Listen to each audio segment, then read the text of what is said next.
ತನ್ನನ್ನ ಮದುವೆ ಆಗೋದಕ್ಕೆ ನಿರಾಕರಿಸಿದ್ದಕ್ಕೆ ವಿವಾಹಿತ ಹಿಂದೂ ಮಹಿಳೆಯನ್ನ ಕತ್ತು ಸೀಳಿ ಕೊಲೆ ಮಾಡಿರುವಂತಹ ಘಟನೆ ಈ ಒಂದು ವಿಕೋಪಕ್ಕೆ ತಿರುಗಿದೆ ನೋಡಿ. ಇದನ್ನ ಖಂಡಿಸಿ ಹಿಂದೂ ಪರ ಸಂಘಟನೆಗಳು ಇವತ್ತು ಯಲ್ಲಾಪುರ ಬಂದ್ಗೆ ಕರೆಯನ್ನ ಕೊಟ್ಟಿವೆ. ಯಲ್ಲಾಪುರದಲ್ಲಿ ವಿವಾಹಿತ ಮಹಿಳೆ ರಂಜಿತಾಳನ್ನ ರಫೀಕ್ ಎಂಬಾತ ಹಾಡ ಹಗಲೇ ಕುತ್ತಿಗೆಗೆ ಚಾಕುವಿನಿಂದ ಇರಿದು ಕೊಲೆ ಮಾಡಿ ಪರಾರಿಯಾಗಿದ್ದಾನೆ. ಹಿಂದೂ ಮಹಿಳೆಯ ಹತ್ಯೆ ಖಂಡಿಸಿ ಹಿಂದೂ ಸಂಘಟನೆಯ ಕಾರ್ಯಕರ್ತರು ಯಲ್ಲಾಪುರ ಬಂದ್ಗೆ ಕರೆಯನ್ನ ಕೊಟ್ಟಿದ್ದಾರೆ. ಈಗಾಗಲೇ ಎಸ್ಪಿ ಮತ್ತು 100 ಮಂದಿ ಪೊಲೀಸರು ಮೊಕ್ಕಾಂ ಹೂಡಿದ್ದು ಯಾವುದೇ ಅಹಿತಕರ ಘಟನೆ ನಡೆಯದಂತೆ ಎಚ್ಚರಿಕೆಯನ್ನು ವಹಿಸಿದ್ದಾರೆ.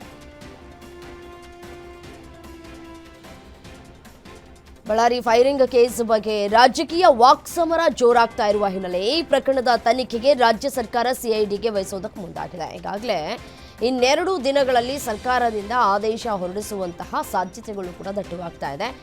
ಈ ಪೊಲೀಸರಿಂದ ಪ್ರಕರಣ ಸಂಬಂಧ 4 ಗನ್ಮ್ಯಾನ್ ಮತ್ತು 45 ಮಂದಿಯನ್ನ ವಿಚಾರಣೆಯನ್ನ ಕೂಡ ಮಾಡಲಾಗಿದೆ.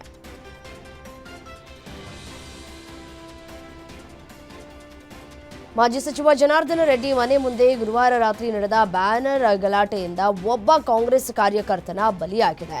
ಈ ಸಂಘರ್ಷ ವಿವರವಾಗಿ ಇವತ್ತು ಬಳ್ಳಾರಿಗೆ ವಿಪಕ್ಷ ನಾಯಕ ಆರ್ ಅಶೋಕ್ ಭೇಟಿಯನ್ನು ನೀಡಲಿದ್ದಾರೆ. ಇಂದು ಮಧ್ಯಾಹ್ನ 12 ಗಂಟೆ ಸುಮಾರಿಗೆ ಜನಾರ್ದನ ರೆಡ್ಡಿ ನಿವಾಸಕ್ಕೆ ಮತ್ತು ಗಲಾಟೆಯಾದ ಘಟನಾ ಸ್ಥಳಕ್ಕೆ ಭೇಟಿಯನ್ನ ಮಾಡಲಿದ್ದಾರೆ.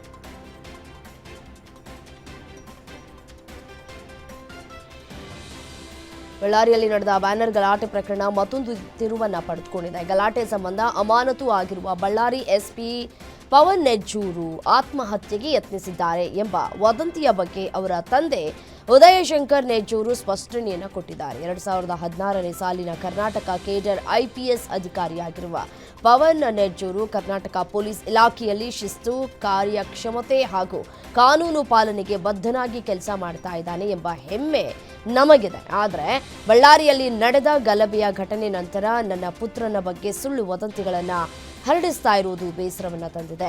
ಯಾವುದೇ ಕಾರಣಕ್ಕೂ ನನ್ನ ಪುತ್ರ ಆತ್ಮಹತ್ಯೆಯ ಪ್ರಯತ್ನವನ್ನ ಮಾಡಿಲ್ಲ. ನನ್ನ ಪುತ್ರನ ಬಗ್ಗೆ ಅನಗತ್ಯ ಹಾಗೂ ಸುಳ್ಳು ವದಂತಿಗಳನ್ನು ಹರಡಿಸದಂತೆ ಮನವಿಯನ್ನ ಮಾಡಿದ್ದಾರೆ. ಬೆಂಗಳೂರಿನ ಕೋಗಿಲು ಒತ್ತುವರಿ ತೆರವು ಪ್ರಕರಣದಲ್ಲಿ ವಲಸಿಗರ ದಾಖಲೆಗಳ ಪರಿಶೀಲನೆ ಕಾರ್ಯ ಮುಂದುವರೆದಿದೆ. ಹೀಗಾಗಿ ಸೋಮವಾರದ ನಂತರವಷ್ಟೇ ಫಲಾನುಭವಿಗಳಿಗೆ ಮನೆ ಕೊಡುವ ಅಂತಿಮ ತೀರ್ಮಾನವನ್ನು ಕೈಗೊಳ್ಳಲಾಗುತ್ತೆ. ಇನ್ನು ವಲಸಿಗರಿಗೆ ಫ್ಲಾಟ್ ನೀಡಿಕೆ ಬಗ್ಗೆ ಸಚಿವ ಕೃಷ್ಣ ಬೈರೇಗೌಡ ಅಧ್ಯಕ್ಷತೆಯಲ್ಲಿ ಆಶ್ರಯ ಸಮಿತಿಯ ಸಭೆ ನಡೆಸಿ ನಂತರ ಜಿಲ್ಲಾಡಳಿತ, ರಾಜೀವ್ ಗಾಂಧಿ ವಸತಿ ನಿಗಮಕ್ಕೆ ಶಿಫಾರಸು ಮಾಡಲಾಗುತ್ತೆ. ಅದಾದ ಬಳಿಕ ವಲಸಿಗರಿಗೆ ಫ್ಲಾಟ್ ನೀಡೋದಕ್ಕೆ ವಲಸಿಗರ ದಾಖಲೆಗಳನ್ನು ಪರಿಶೀಲನೆ ಮಾಡಲಾಗುತ್ತೆ. ಕೋಗಿಲು ಬಡಾವಣೆಯಲ್ಲಿ ಅಕ್ರಮ ಶೆಡ್ಗಳನ್ನು ತೆರವುಗೊಳಿಸಿರುವ ಪ್ರಕರಣಕ್ಕೆ ಸಂಬಂಧಪಟ್ಟಂತೆ ಸಮಗ್ರ ವರದಿಯನ್ನು ಇನ್ನೆರಡು ದಿನಗಳಲ್ಲಿ ರಾಜ್ಯ ಬಿಜೆಪಿ ಘಟಕದ ಅಧ್ಯಕ್ಷರಿಗೆ ಸಲ್ಲಿಸಲಾಗುವುದು ಅಂತ ಎಸ್ಆರ್ ವಿಶ್ವನಾಥ್ ತಿಳಿಸಿದರು. ಇನ್ನು ಈ ಘಟನೆಯ ಬಗ್ಗೆ ವರದಿ ನೀಡುವಂತೆ ರಾಜ್ಯ ಬಿಜೆಪಿಯು ಶಾಸಕ ಎಸ್ಆರ್ ವಿಶ್ವನಾಥ್ ನೇತೃತ್ವದಲ್ಲಿ ಒಂದು ಸತ್ಯಶೋಧನಾ ತಂಡವನ್ನು ರಚನೆ ಮಾಡಿದ್ದು ಇನ್ನೆರಡು ದಿನಗಳಲ್ಲಿ ಬಿಜೆಪಿಯಿಂದ ವರದಿ ಬರುವ ಸಾಧ್ಯತೆ ಇದೆ. ಕಾಂಗ್ರೆಸ್ ಸಂಸದ ಶಶಿ ತರೂರು ಕೋಗಿಲು ಲೇಔಟ್ನಲ್ಲಿ ಮನೆಗಳನ್ನು ಧ್ವಂಸ ಮಾಡಿದ ಕಾರ್ಯಾಚರಣೆಯನ್ನು ಸಮರ್ಥಿಸಿಕೊಂಡಿದ್ದಾರೆ. ಕರ್ನಾಟಕ ಸರ್ಕಾರ ಈ ಕ್ರಮವನ್ನು ಕಟ್ಟುನಿಟ್ಟಾಗಿ ಕಾನೂನು ಚೌಕಟ್ಟಿನ ಒಳಗೆ ಮತ್ತು ಅಗತ್ಯವಿರುವ ಎಲ್ಲ ಕಾರ್ಯವಿಧಾನಗಳನ್ನು ಅನುಸರಿಸಿದ ನಂತರ ಕೈಗೊಂಡಿದೆ ಅಂತ ಸಮರ್ಥಿಸಿಕೊಂಡಿದ್ದಾರೆ. ಕೇರಳದ ತಿರುವನಂತಪುರದಲ್ಲಿ ಮಾತನಾಡಿದ ಶಶಿ ತರೂರು ಕೋಗಿಲು ಲೇಔಟ್ನಲ್ಲಿ ಧ್ವಂಸ ಕಾರ್ಯಾಚರಣೆ ಮಾಡುವುದಕ್ಕೆ 2 ಕಾರಣ ನೀಡಿದ್ದಾರೆ. ಆ ಭೂಮಿ ಸರ್ಕಾರಕ್ಕೆ ಸೇರಿದ್ದು, ಜನರು ಅಲ್ಲಿ ಅಕ್ರಮವಾಗಿ ವಾಸಿಸ್ತಾ ಇದ್ರು. ಎರಡನೆಯದಾಗಿ ಅದು ಕಸದ ತೊಟ್ಟಿಯಾಗಿತ್ತು ಮತ್ತು ವಿಷಕಾರಿ ತ್ಯಾಜ್ಯವು ನೀರನ್ನ ಕಲುಷಿತಗೊಳಿಸಿತ್ತು. ಹೀಗಾಗಿ ತೆರವು ಮಾಡಿದ್ದಾರೆ ಎನ್ನುವ ಮೂಲಕ ಕೇರಳ ಸಿಎಂಗೆ ಟಾಂಗ್ ಕೊಟ್ಟಿದ್ದಾರೆ.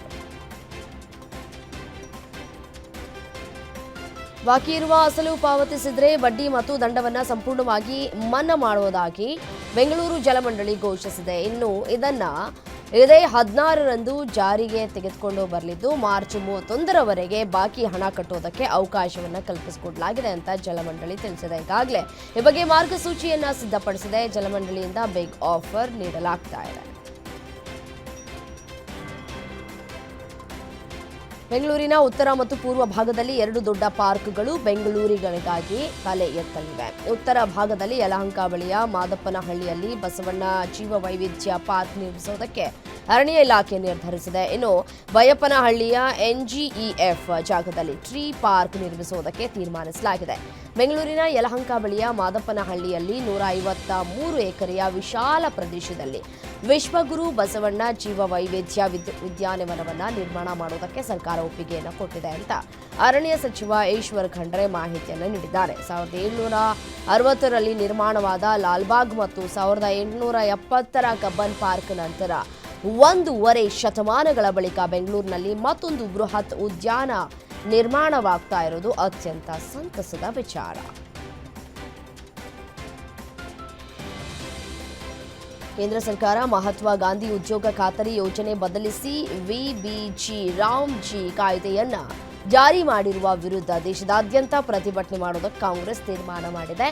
ಇದೇ ಜನವರಿ 10ರಿಂದ ಫೆಬ್ರವರಿ 25ರವರೆಗೂ ಮನರೇಗಾ ಬಚಾವೋ ಸಂಗ್ರಾಮ ಅಭಿಯಾನ ಮಾಡುವುದಾಗಿ ಘೋಷಿಸಿದೆ.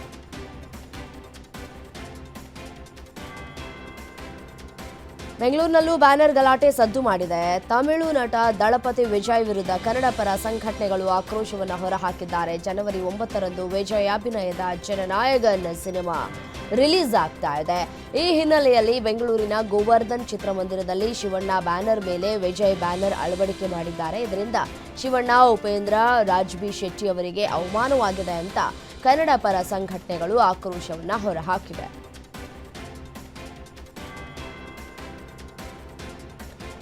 ಕೇಂದ್ರ ಸರ್ಕಾರದಿಂದ ಮನರೇಗಾ ಯೋಜನೆಯ ಹೆಸರು ಬದಲಾಯಿಸಿರುವುದಕ್ಕೆ ಸಿಎಂ ಸಿದ್ದರಾಮಯ್ಯ ಆಕ್ರೋಶವನ್ನು ವ್ಯಕ್ತಪಡಿಸಿದ್ದಾರೆ. ಹಳ್ಳಿ ಅಧಿಕಾರವನ್ನು ಕೇಂದ್ರದ ಮೋದಿ ಸರ್ಕಾರ ಕಿತ್ಕೊಂಡಿದೆ.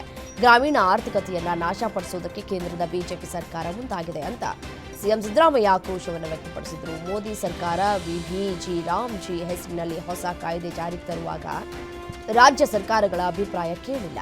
ಭಾರತೀಯರ ಅಭಿಪ್ರಾಯ ಪಡೆಯದೆ ನೇರವಾಗಿ ಹೊಸ ಕಾಯ್ದೆ ಜಾರಿಗೊಳಿಸಿ ಸರ್ವಾಧಿಕಾರಿ ಧೋರಣೆಯನ್ನ ಪ್ರದರ್ಶಿಸಿದೆ ಅಂತ ಕಿಡಿಕಾರಿದ. ನಾಯಿಗಳ ರಕ್ಷಣೆಗೆ ಆಗ್ರಹಿಸಿ ಶ್ವಾನ ಪ್ರಿಯರು ದೇಶದಾದ್ಯಂತ ಮಾಡು ಇಲ್ಲವೇ ಮಡಿ ಎಂಬ ಹೋರಾಟವನ್ನ ಇಂದು ಕೈಗೊಂಡಿದ್ದಾರೆ. ಇಂದು ಫ್ರೀಡಂ ಪಾರ್ಕ್ನಲ್ಲಿ ಸುಪ್ರೀಂ ಕೋರ್ಟ್ ಆದೇಶವನ್ನ ಜಿಬಿಎ ಪಾಲಿಸ್ತಾ ಇಲ್ಲ, ಆದರೂ ಬೀದಿ ನಾಯಿಗಳನ್ನ ಎತ್ಕೊಂಡು ಹೋಗ್ತಾ ಇದ್ದಾರೆ ಅಂತ ಆರೋಪಿಸಿ ಪ್ರತಿಭಟನೆಯನ್ನ ನಡೆಸಲಿದ್ದಾರೆ. ಬೆಂಗಳೂರು ದಕ್ಷಿಣ ಜಿಲ್ಲೆಯ ಹಲವು ಕಡೆ ಇಂದು ವಿದ್ಯುತ್ ವ್ಯತ್ಯಯ ಆಗಲಿದೆ ಅಂತ ಬೆಸ್ಕಾಂ ಪ್ರಕಟಣೆಯನ್ನ ಹೊರಡಿಸಿದೆ. ಇವತ್ತು ಬೆಳಗ್ಗೆ 10 ಗಂಟೆಯಿಂದ ಸಂಜೆ 5 ಗಂಟೆಯವರೆಗೆ ಮಾಗಡಿ ಪಟ್ಟಣ, ಹಂಬಳಮ್ಮನಪೇಟೆ, ತಿರುಮಲೆ, ಮಾಡಬಾಳ್, ಬೆಳಗುಂಬ, ಸೋಲೂರು, ಗುಡೇಮಾರ್ನಹಳ್ಳಿ ಈ ಪ್ರದೇಶದಲ್ಲಿ ವಿದ್ಯುತ್ ಕಟ್ ಆಗಲಿದೆ ಅಂತ ತಿಳಿಸಿದ್ದಾರೆ. ಮತ್ತೆ ಮಾಗಡಿ ವ್ಯಾಪ್ತಿಯಲ್ಲಿ ಬೆಸ್ಕಾಂ ವಿಭಾಗವು ತ್ರೈಮಾಸಿಕ ಕಾಮಗಾರಿಯನ್ನ ಕೈಗೊಂಡಿರುವುದರಿಂದ ಕರೆಂಟ್ ಕಟ್ ಮಾಡಲಾಗುವುದು ಅಂತ ಸಾರ್ವಜನಿಕರಿಗೆ ಪ್ರಕಟಣೆಯನ್ನ ಹೊರಡಿಸಲಾಗಿದೆ. ಬೈಯಪ್ಪನಹಳ್ಳಿ ಠಾಣಾ ವ್ಯಾಪ್ತಿಯ ಓಲ್ಡ್ ಮಜ್ರಾಸ್ ರಸ್ತೆಯಲ್ಲಿ ಏಕಾಏಕಿ ಕೋಟಿ ಬೆಲೆಯ ಬೆಂಜ್ ಕಾರಿಗೆ ಬೆಂಕಿ ತಗುಲಿ ಧಗಿಸಿ ಹೊತ್ತಿ ಉರಿದಿದೆ. ಅದೃಷ್ಟವಶಾತ್ ಚಾಲಕ ಹಾಗೂ ಪ್ರಯಾಣಿಕ ಅನಾಹುತದಿಂದ ಪಾರಾಗಿದ್ದಾರೆ. ಕೋರಮಂಗಲ ನಿವಾಸಿ ಡಾಕ್ಟರ್ ನಾಗರಾಜು ಎಂಬುವರಿಗೆ ಸೇರಿದ ಬೆಂಜ್ ಕಾರ್ನಲ್ಲಿ ಏಕಾಏಕಿ ಬೆಂಕಿ ಕಾಣಿಸಿಕೊಂಡಿದೆ. ತಕ್ಷಣ ಕಾರಿಂದ ಇಳಿದಿದ್ದ ಚಾಲಕ ಇದರಿಂದ ಪ್ರಾಣಾಪಾಯದಿಂದ ಪಾರಾಗಿದ್ದಾರೆ.